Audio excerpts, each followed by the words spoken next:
Your Honor, can we make that letter from Dr. Haber defense exhibit? Oh, would you like it just for back? the record? Certainly, sir. You would like it where? Just marked. Oh, you'd like to? Yeah. Certainly, no problem. Madam Clerk, that could be marked as Defense Exhibit 1, I believe. Thank you. All right. Then I will give you all the last word. Mr. Sender, Ms. Stewart, how would you like to proceed? What are your thoughts? Certainly. I've given a copy of this to the defense. It's the typed out version of what the state asked for prior to trial. All right. Well, you know what? I'm not even going to consider that, Mr. Sender, because what was asked for prior to trial is no longer on the table. It's no longer at issue. The sentence is now mine to pronounce. And so don't tell me what previous offers were. Tell me what your thoughts are right now. Having heard what you've heard, knowing what you know. Okay. We're asking for probation to prevent Ms. Loyd from continuing to post or saying anything else about this family for a specific period of time. Obviously, the court has 60 months of jurisdiction to do that. We're asking for a psychological evaluation and any follow-up treatment is recommended. No contact directly or indirectly or through a third party with the person against whom this claim was made, which is Mr. Michoud. No writing, non-fiction or fiction regarding the family. She needs to remove all the articles from her blog. Cost investigation to BCSO, $983, fingerprints, DNA, court cost, obviously. What was this COI? $983 to the Brevard County Sheriff's Office. All right. You heard from Mr. Michoud, and you also heard the letter that Riley wrote his daughter.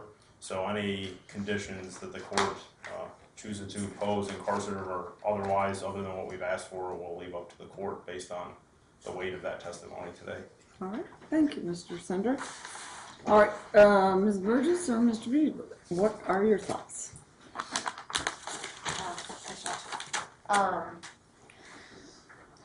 Judge, Miss Loyd only scores 4 points. This is her first incident. She's never been in trouble before. She doesn't have a history whatsoever. I know that on last Thursday, Mr. Bross asked you to withhold adjudication of her. We would renew that request that you withhold adjudication. If your Honor is to order probation, we would ask for less probation, obviously with a request of termination halfway through that. Miss Loyd's informed us that she's already removed her articles from her website regarding this family. And she doesn't have intent of writing about this family in the future, even though it's our belief that ordering her to remove the articles is a violation of her First Amendment right. You heard from Larry Carter, Dean Paterakis, Gloria Bartley, and Christopher Loyd, as well as received a letter from Michael Hazlitt and Scott Cullen, and Dr. Haber regarding the competency of Miss Loyd. These people know Miss Loyd. They believe that she's a good person. They believe that she didn't do this with malice, that she was simply trying to get somebody to look into this child and potentially help her. Miss Loyd is a volunteer at a homeless shelter. She takes her children with her. She's a homeschool teacher for both of her children. And you heard from her husband that this would be a severe hardship on this family should she receive anything other than limited probation. And so we're asking the court for a withhold of adjudication of guilt, limited probation, and costs associated with it. Oh, and she has no objection to the psych eval, obviously, provided with the testimony or the letter from the doctor presented earlier. All right.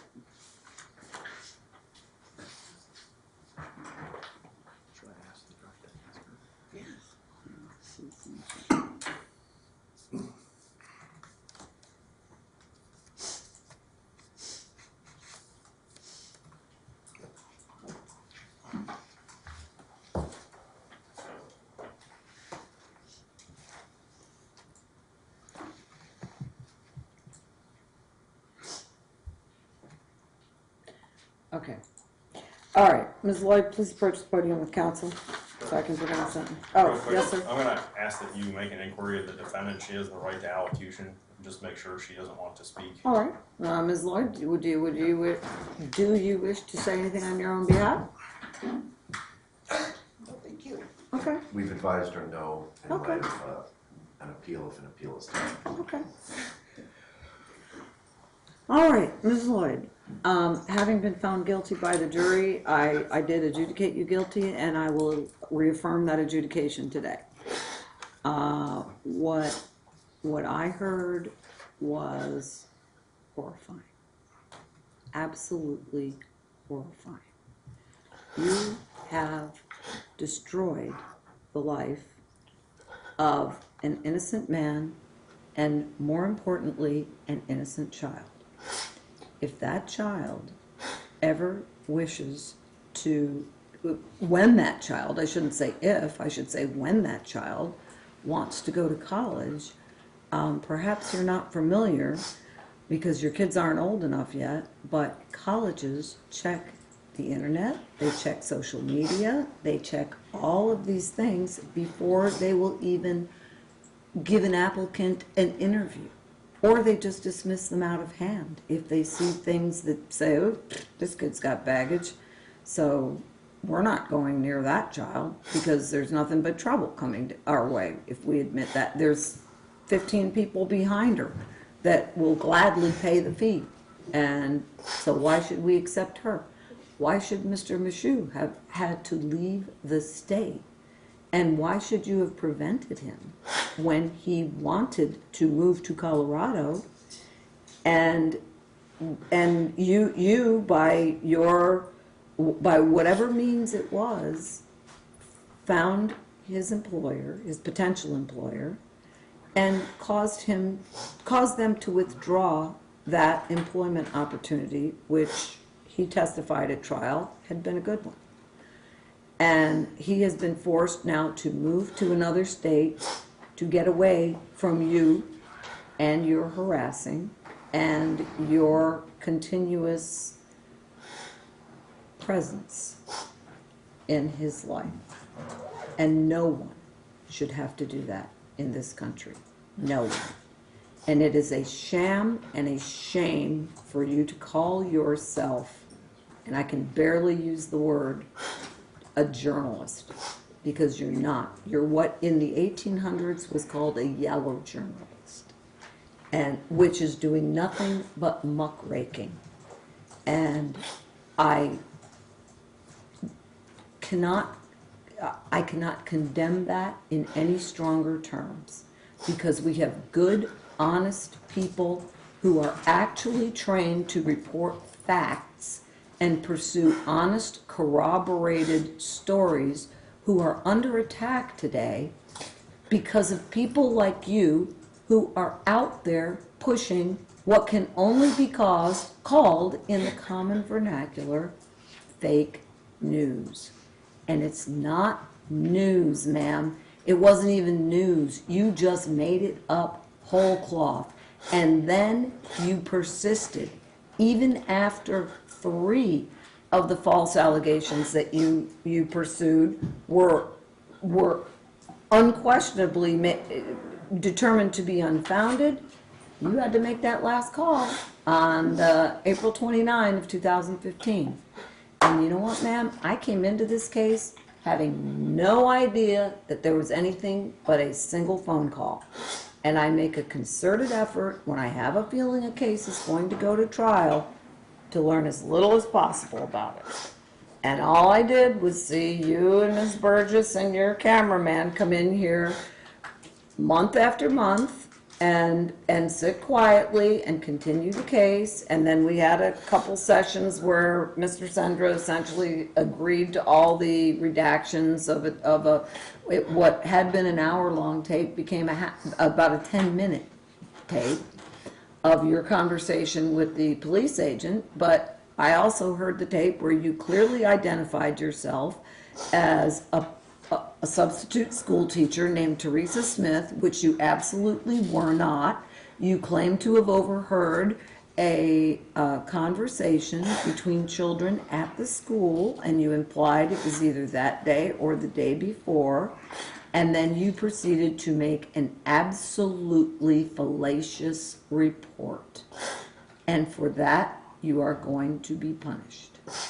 Because no man should have to, or nor any woman, should have to live their lives in the shadow of embarrassment and humiliation and constant question, because once that bell has been rung, you can't unring it. You may have heard of a place called Reputation.com, and they are the people that put themselves out there as the ones that go through, that will help people with their online reputation.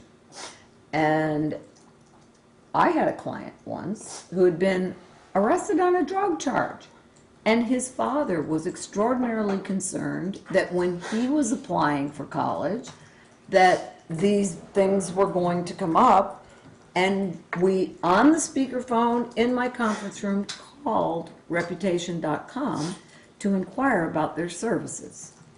Minimum $5,000 for them to get involved, and then all they could do was pump out enough more information onto the internet to hopefully get this young man's information onto page 2. So you may have some restitution to pay, ma'am. And Riley is going to be suffering from this for as long as the internet lives, which unfortunately seems to be rather indefinitely at this point. Mr. Michoud is going to be dogged by this for as long as he is a professional, until he retires and no longer has to have other people thinking about who he is, what's he doing, what his credentials are. So, what you have done, ma'am, is irreparable. And what is going to happen to you is going to be finite in comparison. But for the fact that you are going to be a convicted felon for the rest of your life. And that pales in comparison to the position that you have put Mr. Michoud and his young daughter in. And if you feel good about that, we've got a bigger problem than I thought. So, at this time, I'm going to place you on 2 years of community control. And the first year is going to be served in the Brevard County Jail. Special condition that the first year of community control is to be served in the Brevard County Jail. And that will be followed by 1 year of regular community control and 3 years of probation. And the 1 year is to get your attention and let you know what it feels like to be perhaps embarrassed, perhaps uncomfortable, and perhaps humiliated. And that will only be for one fraction of the time that the other lives your wrecking ball has impacted are going to feel that. You are now, you are hereby ordered to take down all information regarding Mr. Michoud and his daughter within 24 hours of your release from the county jail. And this is not a First Amendment, a First Amendment issue, because case law is quite clear that First Amendment privileges and rights can be constrained according to time, place, and manner.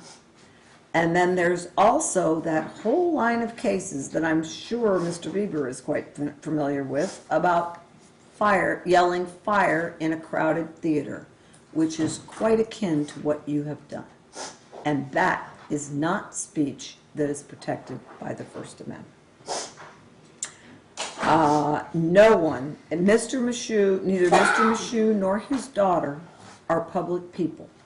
Therefore, you have no right, no First Amendment right, I believe it is called slander and libel, to do what you have done.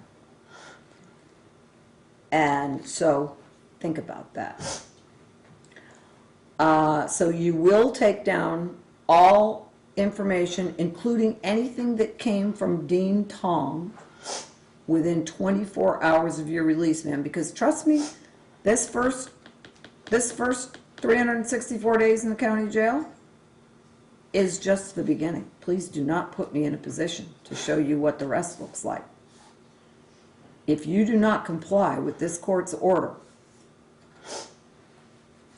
please do not put me in that position. Secondly, you may not further mention either Mr. Michoud or his daughter in for any reason, directly, indirectly, through a friend. You can be violated if one of your friends is putting something on their site that gets traced back to you, ma'am. And there is no subject for which you are allowed to post anything about this family. You have done enough damage, and I hope the time offline that you spend will give you plenty of time to think about what a privilege it is to be online and what you have done to this family. You must and may not lose sight of that, ever. And believe me, karma is real. And everyone has their day. The fact that you will not mention the Michauds on any subject for any reason is part of the no contact, direct, indirect, via third party, via website, via social media, etc. During the term of probation, you are prohibited from using social media. There is no legal right to use social media. You can read the newspaper online, you can send emails to friends, but you may not have social media accounts and you may not participate in social media, period. That's a privilege, just like a driver's license. It's revoked right now for the next 5 years. You may not blog, write, or talk about the Michauds in any way, father or daughter. You may not own or possess any material related to Mr. Michaud or his daughter. And those banker boxes that you referred to must be turned over to your attorneys so that as officers of the court, they can guarantee to me that they have been destroyed. And I am quite sure that Mr. Bieber has an industrial shredder at his office. I am very familiar with your firm, and I am 100% sure you have an industrial shredder. And you mentioned bankers' boxes full, and you will turn them over to Mr. Bieber immediately. You will direct him. Your husband can direct him to where they are and make sure that he is provided with every last one of them, because you are going out the side door today. So your husband will have to do this for you.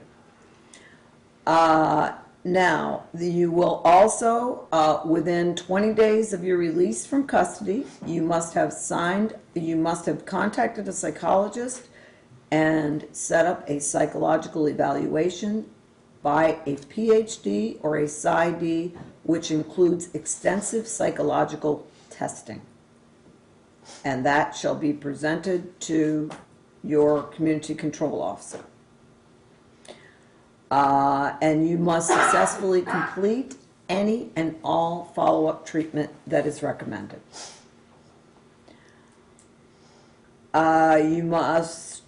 You will also perform 1,000 hours of community service. as part of the 4 years of supervision that are going to follow your year in the county jail. And that will be at a minimum of, let's see, well, I should be able to do this, but just to be exact, that will be at a minimum of 22 hours a month. Actually, let's make it an even 25. At a minimum of 25 hours a month. And there shall be no early termination of your supervision. You will serve the entire 5 years on this probation under these conditions.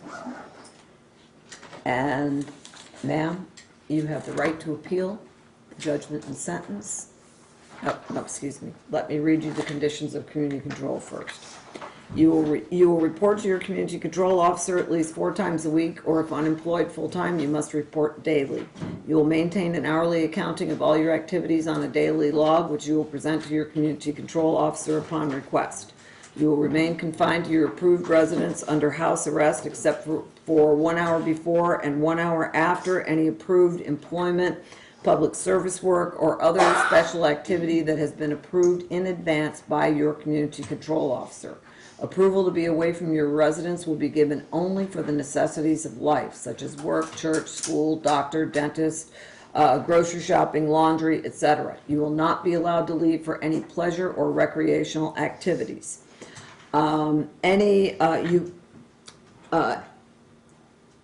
Permission to leave your residence must be obtained in advance, and if you leave first and report your absence later, it is still a violation. Any authorization given to you to go to work, doctor, etc. means that you must travel directly there and directly back. You may not make any stops along the way unless they've been approved in advance by your community control officer. Your residence means if you live in a house, it is the boundaries of your yard. You may not go across the street or next door to visit your neighbor. If you live in a mobile home, it is the boundaries of your lot. And if you live in an apartment, it's the 4 walls of the apartment and the patio or the balcony. You may not use any amenities in the apartment complex, such as the swimming pool, tennis courts, or laundromat, without first obtaining the permission of your community control officer. Ma'am, you do have the right to appeal the judgment and sentence of this court. But if you wish to do so, however, you must within 30 days of today. And if you cannot afford a lawyer, one will be appointed. You will, and I will not at this time remand you, you must pay court costs, $100 cost of prosecution, $983 to the Brevard County Sheriff's Office. And Madam Clerk, do we have an emergency application? No, ma'am. All right. And that should be it. You're on probation for 60 months, so I can give you 58 months to pay the costs. And make sure that you pay all of the costs. I will now remand you to the custody of the sheriff to begin serving your sentence. What do you want her to report? You must report to probation within 24 hours of your release from custody. And if you're released on a Saturday by chance, you must report before 3 p.m. in Cocoa the very next business day. That is the business day. If you're released on a Friday afternoon, you're still on community control. So you may not leave your home without a schedule. So that's the catch-22. If you get released on a day that is not a business day, then you must do nothing but stay in your home until you can go to community control and get a schedule established. Because they will come and check on you. And if you're not there, you've already violated. And then you're right back here, and that will not be good. Judge, is there a cost of investigation or closing? I did. It was $983 to the Sheriff's Department. I'm sorry, Madam Clerk, I thought I mentioned that. But, yes, sir. Your Honor, may I pass up a motion for bond pending appeal? Certainly. I have a copy for the state.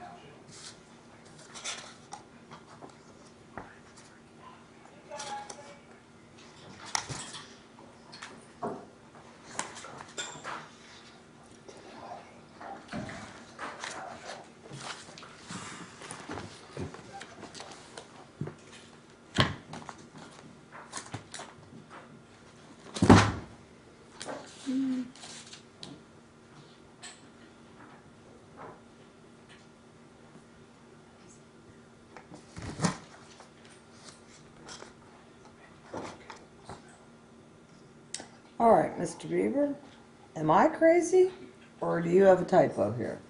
We may have a type. Nope, sorry.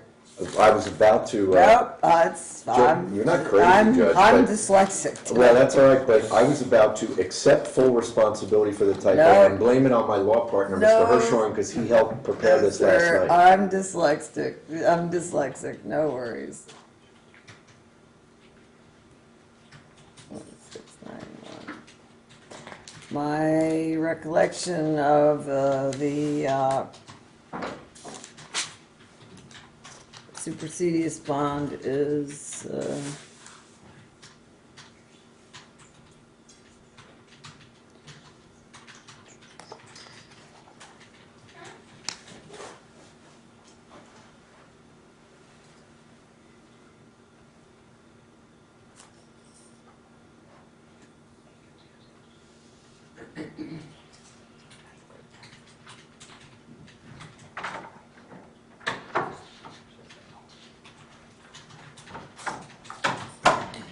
all right, Mr. Sandra, Ms. Stewart, have you had an opportunity to review the motion for the supersedious bond? Yes. What are your thoughts? Well, I think the statute's clear. It's up to the court. She's entitled to it because she doesn't have any prior felonies. The only prior felony she had was in 1998. I think she had a grand theft and she went to pretrial diversion for that, or pretrial intervention. That was a business check issue, misunderstanding. All right, well, what I'm reading here and the rule is that 3.691, which is the one that it says subsection A, when authorized, which is the section you cite in your motion, Mr. Beaver, is all persons who have been adjudicated guilty of the commission of any offense, not capital, may be released pending review of the conviction at the discretion of either the trial or appellate court applying the principles enunciated in Youngins v. State, Florida, 1956, provided that no person may be admitted to bail on appeal from a conviction of a felony unless the defendant establishes that the appeal is taken in good faith on grounds fairly debatable. And that is my understanding of the standard, that the grounds for the appeal must be fairly debatable. And Mr. Bieber, with all due respect, I cannot imagine grounds in this situation. I don't recall any close calls that would cause this to be a fairly debatable issue. Ms. Loyd admitted the conduct on in an interview with the deputy. It was proven at trial that the only Teresa Smith, which is who she claimed to be, was a teacher now in the Osceola School District, and that it was absolutely a lock and load. It was a fairly straightforward case, sir. And so I do not find that the grounds are fairly debatable, so I respectfully deny your motion. Your Honor, I would just direct your attention to the bottom of page 3 where we cite the Childers case, 847 Southern 2nd, 1120 at 1121, which says, quote, post-trial release is not dependent on whether the appellate issues have been raised before the court and rejected. The standard is whether the issues raised are open to debate and involve reasonable questions. Right. Open to debate. I think that sounds like grounds for the appeal are fairly debatable. And I've just said, we have a confession, we have direct witnesses. I don't see what's hugely debatable, but if the appellate court would like to educate me, I'm all ears. I enjoy education. Okay, we set forth those debatable issues at the bottom of page 3, Judge. If I could just impose on you to review, reconsider.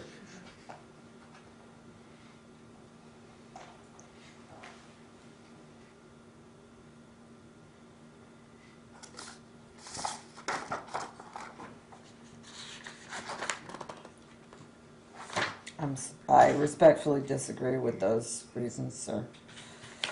So we'll let the appellate court review the entire thing, and as I said, I am always willing to be enlightened. And I'm sure that you will do a fine job of of letting them know why I should be, if they will decide whether that is indeed the case. So I appreciate I do appreciate your advocacy here, and however, my sentence will stand as it is. Thank you. Thank you, folks. I think if that takes care of everything, we will be in recess.